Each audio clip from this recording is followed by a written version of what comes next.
ginnaaw nag bi ñu dellusee ci plateau bi ñu waxtaanee li nga xamante ne moo di invité actu ànd si ak Xoxane Ndong Xoxane maa ngi lay nuyu bu baax.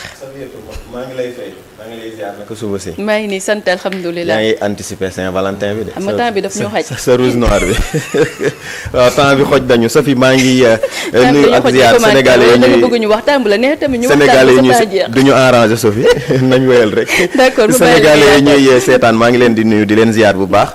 di nuyu également doyen Anne waaye di nuyu ak dalal suñu gan. suñu gan tey nag mu ngi tudd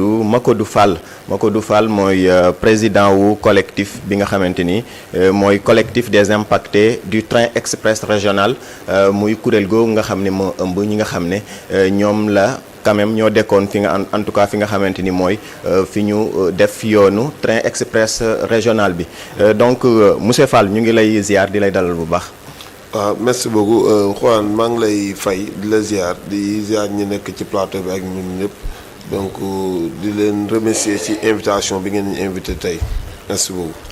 d'accord mu mel ni Sophie dañu waxtaane parce que combat bi dafa doon combat boo xam ne xaw na yàgg quand même 10 ans la tey depuis 2016 la ñu ko tàmbale ñoom ñi nga xamante ni ñoom la ñu jëlee fi nga xamante ni foofu la ñu tabax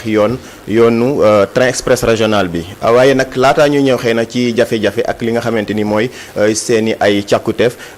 démb ci conseil des ministres dafa am rebondissement bi ci am ndax gis nañu njiitu réew mi Bassirou Diomaye Faye daal di sàkku ci ministre des transport ak waa APIX ak ñi nga xamante ni en tout cas ñooy les parties prenantes ngir ñu mën a jël matuwaay yi war ngir mën a mettre en service deuxième phase train express régional bi ci loolu nag mu sàkku ci ñoom ñu ériger gaaru Sébikotane bi nga xam ne bokkoon na si càkkuteefu impacté yi alors en même temps tamit mu demandé au premier ministre Ousmane Sonko ngir mu def conseil interministériel ñeel li nga xamante ni mooy le secteur ferroviaire sàkku ci moom itam ñu xool li ñuy def ba réinstallé waat en tout cas recaser ñi nga xam ne ñoom ñooy impacté yi naka ngeen dalloo xibaar gi ni mel. waaw donc xibaar boobu démb bañ ko déggee vraiment mbégte nañ ci am parce que li tax ñu am ci mbégte mooy ni vraiment pour une fois ci état bu bees bi donc ñu prononcé wu surtout en conseil des ministres démb muy décision bi nga xam ne président moo ko jël comme ni nga ko waxee ne vraiment nañ fexe daal ba comme dañ doon kaas à Sébikotane pour am benn gare bi nga xam ni tey jii waroon nañ ko def Sébikotane defuñu ko donc mu instruire à ce que nañ installé gare boobu jéem a xool na nañuy def pour taxawal gare boobu mais en plus na premier ministre fexe provoqué benn réunion conseil interministériel donc pour vraiment inviter parti yëpp comme ça ñu jéem a xool na nañuy résoudre problème impacté terre bi quoi pour la réinstallation pour leur réinstallation donc loolu tamit vraiment muy lu rafet lu ñuy rafetlu donc parce que ñun loolu rek dañuy xaar ci état bu njëkk avec le président Macky Sall defe naa ni daan na am genre yu mel nii mu daan instruire ay ministres et tout ça à ce que ñu jéem a xool def le suivi des pour les impactés du terre mais malheureusement da daan am ay lenteur da daan am ay négligence te vraiment cette fois-ci vraiment ñi ngi ñaan autorités yi xam ni ñu def le suivi réel ci affaire dossier boobu parce que dossier bi comme ni nga ko waxee dafa durer 10 ans c'est pas une année donc 10 ans de combat pour un combat bi nga xam ni vraiment état moo soxla un projet structurant comme le TER donc ñu déplacer ay centaines de milliers de familles donc qu'il y ait des négligences ba nga xam ni des conséquences dafa am ci njaboot gi defe naa ni loolu dafa metti donc si tey ji bu ñu demee ba ñu wax loolu en conseil des ministres nga xam ni vraiment lu baax la donc nañ ñaan yàlla rek le suivi mu am donc ñu jël ay décisions yi nga xam ni vraiment yu concrètes yi nga xam ni pour un règlement définitif de ce dossier. d'accord ñu gis ne ci phase 2 boobu nga xamante ni njiitu réew mi wax na ko ngir ñu am taxawaay bu war jëmale ci en tout cas mettre ko en service waaye jël en compte préoccupation impacté yi yan jafe-jafe ngeen jànkonteel en tant que impacté maanaam yan njeexintal la am en tout cas ci seen dundin rawatina ñi nga xamante ni ñoom ñoo dëkkee Sébikotane. waaw ñi dëkkee Sébikotane comme li ma wax xam nga première phase bi donc problème yi ñi ngi fi woon. donc ci première phase bi boo xoolee y avait des problèmes. dinañ si ñëw incha allah. voilà ci lépp mais bu ñu ñëwee ci deuxième phase bi on pensait que ñoom dinañ jël en compte première phase erreur yi ñu def pour rectifier ci deuxième phase mais Sébikotane boo xoolee raay bi moo déplacé wu dugg ci biir dëkk bi donc xar dëkk bi en deux parties ba pare ni ñu tabaxee raay bi aussi dafa am hauteur boo xoolee ci tracé bi ci plateforme bi dafa kawe donc tiim Sébikotane donc li gën a aberrant li gën a metti mooy prévoir ñu même bu ñu ko prévoir tabaxuñ ko gisuñu ñu tabax benn gaar biir Sébikotane ba pare ñu ñëw à Sébikotane fekkoon fa benn poste de santé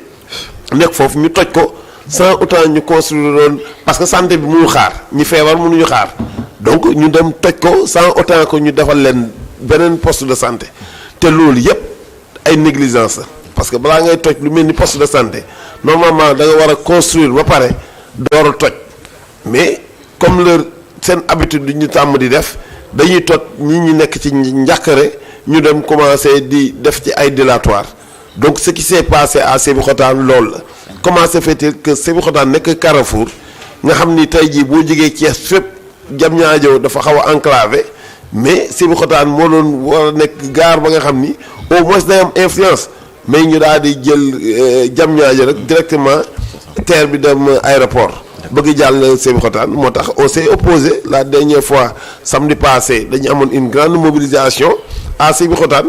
vraiment invité fi ay nit comme ku mel ni honorable député Guy Marius Sagna qu'on salue au passage parce que non seulement il est venu ci suñu manifestation mais li mu foo wax dégg nañ ko aussitôt après dem rek mi ngi woon ak réunion avec le DG de l'APEX pour faire le suivi de ce dossier avec li nga xam ne mooy problème Sébikotane au passage aussi ñu ngi nuyu Alioune Tine parce que moom tamit vraiment ñëw na soutenir ñu su suñu manifestation donc vraiment taxaw su suñu manifestation ku mel ni Ahmed Ndoye ba nga xam ne tamit mi ngi dëkk ci mouvement Sébila dëkk nekk activiste ñi tamit gis nañ ni taxawaay bi mu amoon ci suñu manifestation boobu ak les autres invités yi nga xam ne vraiment ñëw nañ dans cette manifestation là. voilà ci wàllu jooju amoon na quand même recasement yi nga xamante ne annoncé woon nañ ko muy site bu njëkk boo xamoon ne mu ngi toll woon ci 40 hectares nekk ci Lac Rose bu fekkee juumuma ak deuxième site bi nga xamante ne prévoir woon nañ ko ci Yeba 2021 ba léegi est-ce que mën nañ jàpp ni mën nga ñoo wax en tout cas lan moo waral ngeen am jafe-jafe xëy na wala ñenn ñi am jafe-jafe ngir mën a jot en tout cas ci site yooyu. waaw xam nga en matière de réinstallation involontaire comme yu mel nii normalement dañu war a am recasement bu gaaw ba nga xam ni sax avant ngay déplacer nit loolu mooy les normes yi mooy avant ngay déplacer nit da nga ko war a wutal un site de réinstallation ba pare mais malheureusement loolu amul il a fallu que collectif bi comme xeex bu metti Macky Sall duñu door a jox kii site ci Camp Thiaroye ak Malika finalement ba joxe ay titres sax d'ailleurs donc finalement ci la changé site Malika bi pour yóbbu ñu Lac Rose jox ñu 40 hectares ci benn titre foofu donc ñu commencé woon aménagement yi depuis octobre 2021 octobre 2021 ñu ne une année lay aménagement yooyu di jeex octobre 2021 ba octobre 2022 affaire bi mu fexe ba jeex donc des fois ils nous disent que y a 14 hectares qui restaient à libérer parce que ay poulailler ñoo fa nekk ay je sais pas quoi alors que yow tu as libéré des centaines de milliers de maisons yi nga xam ni tey ji da nga ko détruire en un temps record yow ay poulailler munoo fexe ba dindi leen naan dañu am ay difficultés xam nga loolu tayeef la benn deuxièmement mooy site boobu bañ ko commencé aménager avec la société Socabek vraiment boo xoolee tey ji tous les travaux sont à l'arrêt benn travaux dematu fa ba mujjee gi dañuy jëlaat seen machine di ko yóbbu te loolu c'est pas normal état bi mënul jox ay njaboot ay benn site de réinstallation ñu waroon ko aménager mu durer une année ñu toog ci de 2021 à léegi ñu ngi ci 2026 loolu c'est pas normal de la même manière ñu def ko ak Yeba muy deuxième phase du terre bi donc foofu tamit ñu waroon ko aménager mais ba léegi les travaux aussi sont à l'arrêt maanaam APEX tout ce qui concerne le terre muy aménagement muy paiement lépp defe naa ni demeetul sax nu mu demee woon du temps de l'ancien régime donc tout est en blocage je sais pas qu'est-ce qui est dû à ça. APIX boobu amoon ngeen rencontre ak moom te ci rencontre moomu am na yenn ci engagement yi nga xamante ni jëloon nañ ko ndax am na yenn yiñ ci matérialiser wala amagul. waaw en fait comme li may wax rek tey jii Sénégal malheureusement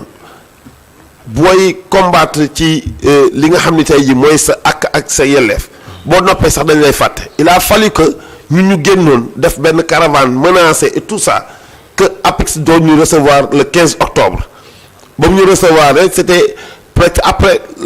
seen forum de l'investissement boobu ñu doon def ak yooyu donc le DG de l'APIX dafa ne cette fois-ci suñu waxtaan du doon ay waxi neen dañ koy bind sax d'ailleurs donc mu am ay engagement yi mu jëloon le jour J donc ñu bind ba transmettre ñu bind boobu ñu am espoir ne woon cette fois-ci au moins ñii dinañ respecter leurs engagements mais malheureusement daf ñu ne woon avant le 15 octobre dinañ def premier tirage pour la première phase pour les titres de propriété ñu jox ñu ko avant le 15 octobre aussi dinañ def 4e tirage pour la deuxième phase du TER et tout ça mais malheureusement dañuy bàyyi ba le 30 fin octobre bi début novembre bi ñu door a def benn tirage ba nga xam ni ci kayitu kër yi à la gouvernance jox lu mat 1104 numéros nañ jox ay numéros nañ joxe. parce que loolu ñu def sax te pour nous diviser parce que ñun mënuñu concevoir ñi nga xam ne amoon nañ sax ci bee passé ay titres de propriété ñu ñëw def ce tirage là ñu ne les bailleurs non résidents amuñu droit tey jii deuxième tirage bi nañ leen jëm wala troisième tirage bi alors que ce soit un bailleur résident ou non résident. wala un propriétaire de terrain nu ñoom ñëpp ils sont des impactés dañu waroon joxe ñoo ñëpp jaxase lépp jox parce que ki yor étage am wala nga yor sa kër luye ko ay nit yow yaa moom sa kër donc waruñu ci woon xàjj ak seen waru ci woon am ci tirage boobu mais ils ont fait ça pour frustrer nit ñi pour jéem ñu diviser parce que bañ defee loolu y a des gens qui se sont révoltés mais pourquoi ngeen di bàyyi lii loolu bañ ko defee waru leen woon jël benn këyit waru leen woon sax assister tirage boobu. man leen il a fallu que ñoom bañ ñuy wax loolu toog nañ foofu de 8h à 16h pour ñu mën a dem ci tirage boobu donc pour vous dire que APIX dañuy nekk ci dilatoire dañuy nekk ci ay affaires yi nga xam ni c'est pas normal alors que ñoom ñooy maître d'œuvre ci projet bii tous les problèmes qu'on a eu à rencontrer dans ce projet c'est à cause de l'APIX. alors voilà conséquences yi est-ce que mën nga ci ñëw maanaam sur le plan social mis à part manque disons difficulté pour ñu reloger leen yan conséquences la impacté yi di nekk en tout cas di dund mu tukkee ci en tout cas projet TER bi sur le plan social. grand sur le plan social maanaam ñun mënuñu sax estimer loolu tey jii imagine-toi combien de personnes ñoo fi jóge àdduna wallahi azim kenn tegu leen ko lu dul TER bi ay nit ñi nga xam ne ils étaient des propriétaires de maison ils sont devenus des locataires. léegi rek en venant da ngay gis ay messages ñu la koy yónnee di la wax ay affaires yi nga xam ni man dañuy mujj obligé ci collectif bi ñu ne balaa ñuy def problème ci personnel wala ñuy régler loolu on est obligé li nga xam ne ñun ñëpp ñoo ko bokkagum ñu xeex loolu ba am bu ko defee problème par problème parce que ku nekk dafa am benn problème spécifique ba nga xam ni yaa ngi koy dund muy lu metti te kenn tegu la ko lu dul état du Sénégal ak APIX bii parce que. vraiment y a tellement de gens yi nga xam ne dañ fi jóge te ay xale yu ndaw nañ wallahi am na ñi nga xam ne ay mag ñu fi jóge tamit dara topp leen lu dul déplacement bi moo tax ñu faatu beneen bi mooy nos enfants la plupart du temps ñu ci bëri dematuñu école ñu ci bëri dañuy abandonner les écoles ñi nga xam ne dañ doon mener seen activité économique ci fi ñu dëkkoon ñoom ñëpp dañu gis ni mënatuñu am benn source de revenu donc ñu def dislocation famille yi tas ay xuloo ci famille yi bay demante ay tribunal donc les conséquences kenn mënu ko mesurer te ñoom xam nañ ko état bi xam nañ ko donc le TER a appauvri des centaines de milliers de personnes yi nga xam ni tey jii nekkuñu woon dara lu dul am seen kër nekkoon ci seen dignité nga xam ni tey jii kenn mësu leen seen ak si seen sutura mais état ñëw salfaañe lépp ndax lan un projet mal planifié respecté ñu benn étude boo leen gisee ñu naan fii war na am gaar fii warul am gaar c'est parce que y a une volonté manifeste de l'État du Sénégal de faire une mauvaise étude sur l'étude de faisabilité de ce TER là tout au début donc loolu mooy am ay répercussions les droits de passage ay passerelle ay gare respecté ñu benn norme donc ku respecté wul ay normes yu mel noonu ci plateforme bi doo respecté ñi nga xam ne ñoo déplacé par la terre. On nous avait dit que les impactés vont bénéficier les nouveaux métiers du terre amul benn doomu impacté bu liggéey ci terre bi au contraire psychose mooy am ci ñoom quand le terre passe di traverser da ngay gis ni am na ñi nga xam ne bëgguñu sax dugg ci terre bi wallahi azim parce que instant bi kenn du ne terre bi baaxul ñëpp gis nañu terre bi njariñ bi am na njariñ comme BRT comme yeneen projet mais dama ne bu nit ñi duggee ci clim bi bu leen ëpp xam leen di ay nit ñi terre bi ñu ngi leen toroxal seen njaboot yi ñu ngi tas ñu ngi dugg ci ñu ngi dund ci calvaire bu metti te loolu moo xew ci terre bii donc l'État doit prendre toutes ses responsabilités jéem a xool nu muy régler ce problème là définitivement parce que 10 ans c'est trop. d'accord ñu lay jaajëfal bu baax mel ni temps bi ñu Safi jagleloon jeex na en Safi ñu koy jaajëfal bu baax a baax moom Macodou Diouf doon ki jiite Macodou Fall pardon doon ki jiite collectif des impactés du train express régional xëy na bëggoon naa aborder ak moom disons seen menace boobu ñu bëgg a perturber dinañ ci ñëwaat Safi waaw ñu bëgg a perturber l'organisation des JOJ mais avec quand même promesse su chef non loolu moom permis quand même c'est pas xoolal dañ koy defi dama ne si l'État refuse de régler ce problème là dama ne Jeux olympiques du am wala ça sera une mauvaise image pour le Sénégal. Encore une fois ñu amuñu dara lu ñuy bañ fu mu nekk nii. On est là pour lutter pour nos droits y a pas plus priorité que régler ce problème de ces impacts. ñu lay jaajëfal bu baax invitation bi nga ñëwoon wuyu si xëy na nga tawaatoo. merci. ñu lay sant ba di la gërëm di santaale Xoxaan Ndong très rapidement ñu dem jëli ji suñu chronique du jour ànd si ak Ibrahima Anne.